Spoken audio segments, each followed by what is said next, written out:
이재명 후보를 둘러싼 대장동 개발 사업 특혜 의혹이 대선판 주요 이슈로 부상하고 있습니다.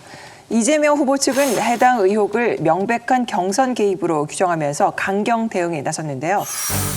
성남 대장지구 개발 사업을 맡고 있는 성남의뜰 컨소시엄은 경쟁 입찰로 공동주택 부지의 시행사를 선정했습니다. 남판교로 불리는 알짜 지역이다 보니 일부 부지는 경쟁률이 180대 1을 넘었던 것으로 전해졌습니다. 그런데 화천대유는 경쟁 입찰 없이 수의계약으로 대장지구에서 5개 부지의 시행권을 확보했습니다. 화천대유가 성남의뜰 컨소시엄에 참여할 때부터 직접 부지를 사용할 수 있는 권리를 확보했기 때문입니다. 이로써 화천대유는 577억 배당금과 별도로 2,200여 세대를 건설해 분양 수익까지 챙겼습니다. 직원 수 16명에 불과한 화천대유의 매출은 2017년 18억 원에서 지난해 7천억 원으로 급성장했습니다. 기자회견을 자청한 이재명 후보는 공공사업의 모범 사례라며 정면 돌파에 나섰습니다. 개발 이익 5,503억 원가량을 성남시로 환수한 대표적인 모범 개발 행정 사례입니다. 근데 이 5,503억 원을 시민이익으로 환수한 모범적 공익사업이라고 하는데 이 5,503억 원은 성남도시개발공사가 이걸 환수했기 때문에 이 얘기인 건가요? 파악해보니까 기부 체납액들을 모은 게 한 3,700억 정도 되고요. 이제 배당을 받은 게 1,800억. 이 기부 체납액을 이제 뭐 또 환수했다 이렇게 하는 건 궁색하죠. 웬만한 이제 요즘 아파트 건설이라든가 이런 거 자연스럽게 기부 체납이 따르게 되니까. 네. 이게 원래 좀 역사가 좀 있는 땅인 것 같습니다. 맞습니다. 이게 네. 원래 LH가 대장동 일대 공영 개발하려고 확정해가지고 들어왔는데 민간 사업자들이 여기를 노리고 그때 당시에 새누리당 소속 모 국회의원 친인척들과 LH 출신 오비들한테 뇌물을 주고 해서 이제 이 사람들은 나중에 구속이 됐어요. 예. LH가 이걸 공영 개발을 포기해서 민간 개발로 그렇게 갔다고 합니다.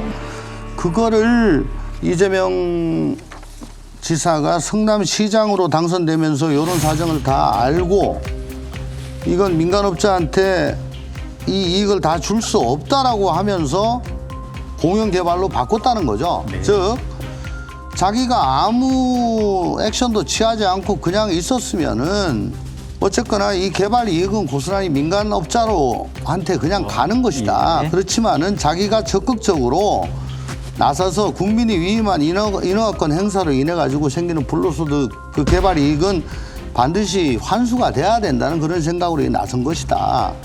라고 해서 자기가 이걸 공영 개발로 바꿨다. 그래서 이 모범적이다라고 주장을 하는 것이고요. 그래서 구체적으로 민간 투자자는 모든 사업 비용 부담, 개발 사업 전담, 모든 리스크 부담. 성남시에는 환수 이익은 5,503억 사전으로 확정하고 최우선적으로 보장하고 민간 잔여 이익은 니네들끼리 알아가지고 해라. 그거는 모른다. 라는 겁니다. 네, 네. 말씀하신 것처럼 모든 리스크를 성남의뜰 그리고 대유화천이 부담했다 이건데 이게 이제 사실이 아닌 거죠. 제 말씀. 그래요? 네.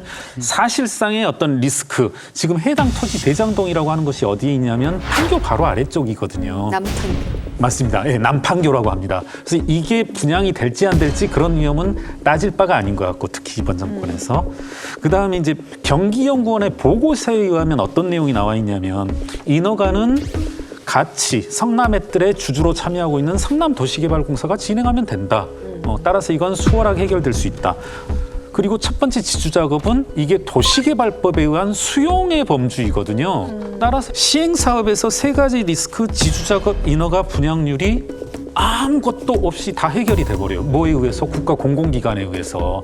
결국은 이 대장동 프로젝트라고 하는 것이 공공기관에 의해서 지자체에 의해서 3가지 모두 다 보장되는 건데 왜 이에 따른 실익을 개인 특정 몇몇이 다 가져가야 되는 거죠. 제가 문제 제기하는 것은 그겁니다. 그러니까 시행사업이라고 하는 게 3억 5천 투자해서 4천억 벌 수 있는 거야 이렇게 가는데 제가 그걸 부정하는 게 아니라 그 과정에서 리스크를 누가 제거했고 누가 실질적인 공헌을 했냐는 거죠. 그렇게 따진다라면 이거는 공공의 이익으로 환수되어졌어야 되고 적어도 상당한 부분이 공공의 이익으로 환원됐어야 됐다. 민간 사업자들이 자금 조달, 개발 업무, 분양 처분 등 모든 책임을 지고 손실 위험도 100% 부담했기 때문에 대장동 사업에 7억 원을 출자했던 하나은행의 내부 보고서입니다. 4가지 항목으로 나눠 사업 위험도를 분석했는데 인허가 위험의 경우 인허가권자가 성남시장이라며 무난할 것으로 예상한다고 분석했습니다. 입지 여건이 우수해 분양 위험도 낮은 것으로 봤고 토지 확보 위험, 부지조성공사 완공 위험 항목 역시 높지 않은 것으로 봤습니다. 이낙연 후보 측 서른 의원은 대장동 개발 특혜 의혹에 대해 몇 사람이 수천억 원을 버는 구조가 어떻게 공영개발이냐고 지적했습니다. 그러면서 다스의 실소유주라는 대법원 판결을 받은 이명박 전 대통령에 빗대 이재명 후보의 도덕성을 비판했습니다. 능력 있는 사람이니까 도덕적으로 좀 문제가 있더라도 눈 감고 가자. 결국 예. 어떻게 됐습니까? 엠베는 지금 감옥에 있습니다. 하지만 이재명 후보 측은 특혜는 없었다는 입장을 분명히 했습니다. 민간 회사에 이익이 났다는 것만 갖고 이렇게 의혹 제기하는 것은 굉장히 종략적인 거고요. 무슨 대단한 오인 것처럼 떠드는데 이재명 도지사가 아시다시피 박근혜 정권, 이명박 정권 하에서 얼마나 많은 핍박을 받았습니까? 결과적으로는 3억 5천을 투자해서 알 수 없는 7인의 사람들이 4천억을 가져갔고 이 3억 5천 투자자들의 그 실체를 은폐하는 과정도 상당히 뭐라고 할까요? 의문스럽거든요. 특정금전 신탁이라는 제도를 이용해서 한 번 2단계를 거쳐서 하거든요.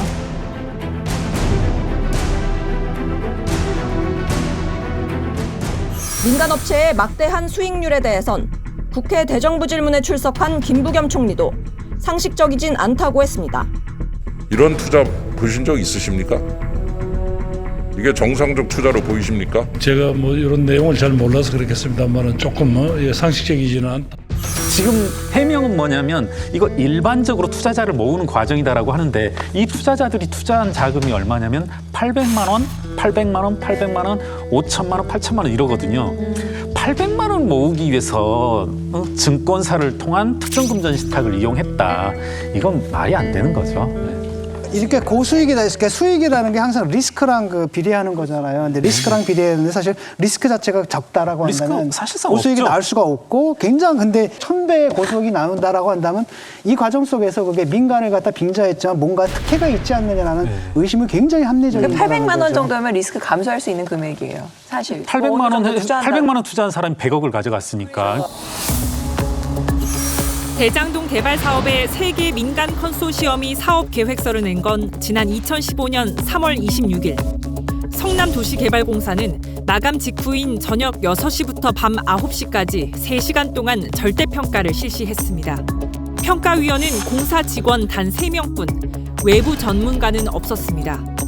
다음 날 외부위원이 참여한 상대평가도 있었지만 절대평가 점수가 결과를 좌우하는 만큼 소수의 내부자만 심의한 건 내정 의혹이 제기될 수밖에 없다는 비판이 나옵니다. 이재명 후보 측은 사업자 선정에 대해 사전에 공모 주체와 많은 협의를 해 시간이 많이 걸릴 이유가 없었다고 밝혔습니다. 이 시행사가 굉장히 그동안에 많은 업적이 있고 잘하는 시행사다라고 한다면 또 좀 이해를 할 수 있을 텐데 이것을 공모하기 전에 2달도 채 안 돼서 급조된 시행사다라고 하는 것이죠. 그럼에도 불구하고 왜 이 시행사에게 제대로 된 심사도 없이 갔느냐라는 얘기를 할 수밖에 없고 그렇기 때문에 여러 가지 정치적인 뭐 결탁 이런 것들이 있었던 것은 아닌가라고 하는 의혹을 가질 수밖에 없는 것이 아닌가 하는 생각을 합니다. 그러니까 그렇게 틀을 짰고 디테일은 아마 도계공에서 했다는 취지인 것 같고요. 그죠? 그리고 이익을 실제 얻은 것은 자기는 지사 가고 난 다음에 은수미 시장인 2019년 그때 이제 뭐 이익이 뭐 왔다는 얘기 아니에요? 18, 19, 20년. 18, 19 그러니까. 예. 그리고 이 건과 관련해서 이익을 갖다가 뭐 저 확정적으로 했느니 현재형이니 과거형이니 어쩐니 해가지고 허위사실로 내사가 돼가지고 기소까지 됐죠. 대장동 이 땅 사건에 대해서는 검찰과 경찰이 문제를 삼아가지고 여러 번 내사를 했고 들여다봤고 자기를 갖다가 어떻게든 해보려고 했었는데 지금 이거는 다 울고 먹은 땅이다. 근데 지금 또 하냐? 이게 뭐 저 새로 나온 게 아니다. 그런 취지입니다. 지난해 말 성남시 의회에서도 지분 1%의 화천대유가 개발 사업의 모든 권한을 가졌다는 지적이 제기됐고 투자자 조사를 촉구하는 국민청원도 등장했습니다. 하지만 이 후보는 의혹을 보도한 언론을 맹비난했습니다. 고동교육 받은 사람이 쓴 거 맞아요? 그냥 어디 일베 게시판에서 쓴 거면 이해를 하겠습니다. 예? 명색이 언론이라는 분들이 예? 이렇게 네거티브하고 흑색선전하고. 사실 뭐 이 문제의 경우에는 언론 보도 이전에 성남시 의회에서 그동안에 논의가 계속 있어 왔던 문제 제기가 있어 왔던 문제이다 이렇게 얘기할 수 있고요. 공공개발이든 아니든 아파트 값이 왜 비쌀 수밖에 없는가라고 하는 것을 확연하게 보여주는 것이 아닌가. 정말 그 4천억이라고 하는 것이 아파트 가격을 좀 더 싸게 만드는 데 들어갔다라고 한다면 우리가 이렇게 비싼 곳에 지금 살고 있겠는가 이런 생각을 할 수밖에 없고요. 특히 이재명 후보의 경우에는 기본주택 이런 얘기를 하면서 임대주택을 활성화하겠다라고 얘기하지만 이렇게 개발 과정에서 누군가가 이익을 이렇게 가져가 버린다라고 하면 그것이 뭐 얼마나 좋은 질에 값싸게 넣을 수가 있겠는가. 어쨌거나 이 대장동 사건에 대해서는 이거 기소됐을 때 허위사실 공표로 기소됐을 때 저는 경악을 금치 못했어요. 이게 어떻게 이거 공소유지가 돼? 근데 이거를 기소를 하더라고요, 검찰이. 내가 무슨 말씀 드리려고 하냐면은 이게 실현되지 아니한 이익인데 마치 실현이 된 듯이 과거형으로 뭐 이렇게 했다라고 해서 이게 기소를 한 거잖아요. 그런 걸로 기소를 할 정도면은 이게 아까 말씀을 하셨는데 검찰이요, 이게 다 봅니다, 이거. 다 들여다 봅니다. 이미 스크린 한번 됐던 거다. 난 그 말씀을 드리는 거예요. 제가 알기로는 이미 수사 몇 번 했습니다. 했는데 또 요구를 하면 뭐 하시는 거야. 저는 100% 찬성한다. 수사를 받겠다고 말로만 할 것이 아니라 정말 떳떳하다면 먼저 이번 국감장에 정인으로 나와서 증을 하는 것이 당연한 도리일 것입니다. 자꾸 화천대유 주인 누구냐 저한테 묻는데 그 곽상도 의원한테 물어보십시오. 직원이 그 곽상도 의원 자제분이었다는데. 이에 대해 곽 의원은 아들은 화천대유가 우선 협상자로 지정된 이후에 입사해서 250만 원 월급을 받은 회사 직원일 뿐이라고 반박했습니다. 김부겸 총리께서도 말씀하셨듯이 상식적이지 않다는 느낌을 국민들도 많이 갖고 계시는 것 같습니다. 진실규명이 빨리 이루어져야 합니다.